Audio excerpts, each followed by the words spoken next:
Ça, c'est moi, normalement, je suis comme ça, le petit fanny. Alors, ce livre est un livre d'Olga Tokarczuk, qui est polonaise, et c'est une traduction. C'est un livre assez mystérieux au départ, à la fois par la traduction. C'est aussi un livre qui a une forme très particulière. C'est complètement... Alors là, pour le coup, sa forme littéraire même est celle d'un archipel, mais d'un archipel avec des milliers et des milliers et des milliers d'îlots. Je sais qu'un critique littéraire, je crois, dans Le Monde, l'a comparé à une ruche, au sens où c'est un livre totalement alvéolaire, et le lire, c'est passer d'une alvéole à l'autre. Alors les pérégrins, c'est le nom donné à une secte de l'ancienne Russie pour qui il fallait toujours que l'homme se déplace, sans quoi le mal l'attaquait, attaquait aux jambes. Donc c'est l'idée du déplacement. C'est un livre sur le mouvement, c'est un livre sur le voyage, et c'est un livre sur les 1001 façons de se déplacer. On est dans un livre qui, si on le cartographiait, donnerait lieu à un schéma complètement fou. On aurait une carte avec des trajectoires dans tous les sens.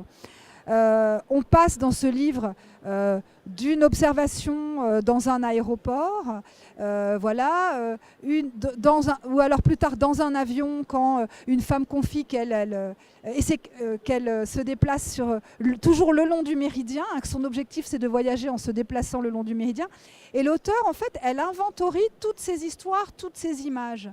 Je trouve que c'est un livre extrêmement foisonnant et qui a aussi la particularité de comporter des notices complètement documentaires sur tel fleuve, sur tel village, et puis aussi des choses totalement fantaisistes. Je voudrais vous montrer aussi que ce livre est illustré, qu'il recèle énormément de plans, de cartes, hein, ouais, les pérégrins. Et en fait, alors c'est des vraies cartes. Et alors il y a cette carte géniale qui est au début du livre, qui est la carte des fleuves. Hein. C'est un livre qui se passe, la première histoire est une petite nouvelle d'une petite fille de l'Oder.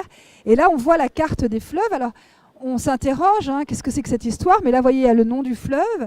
Et puis il y a cette ligne qui est celle de son parcours et la manière dont il se termine en écheveau. Et puis les noms qui le ponctuent. Donc c'est une façon de représenter le fleuve en fait comme quelque chose qui pend, hein, mais si on tourne le livre, on voit aussi que c'est une façon de représenter le fleuve, soit comme un genre d'électroencéphalogramme, soit finalement comme une page d'écriture.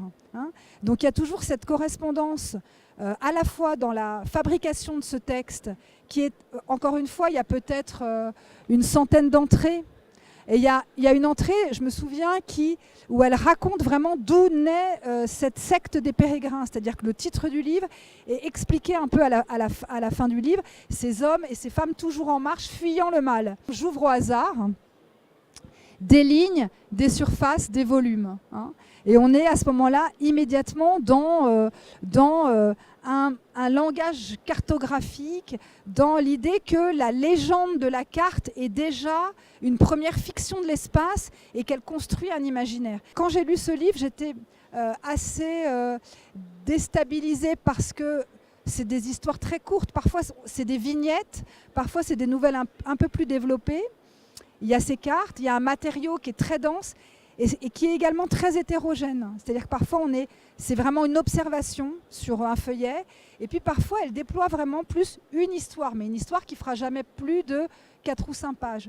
Donc, c'est aussi un livre, pour revenir sur l'idée de la ruche, je voudrais conclure avec ça, où chacun peut faire son miel, c'est-à-dire vraiment, moi je l'ai lu un peu comme ça, c'est-à-dire par tous les... Je suis rentrée dedans un petit peu par tous les bouts, par tous les côtés.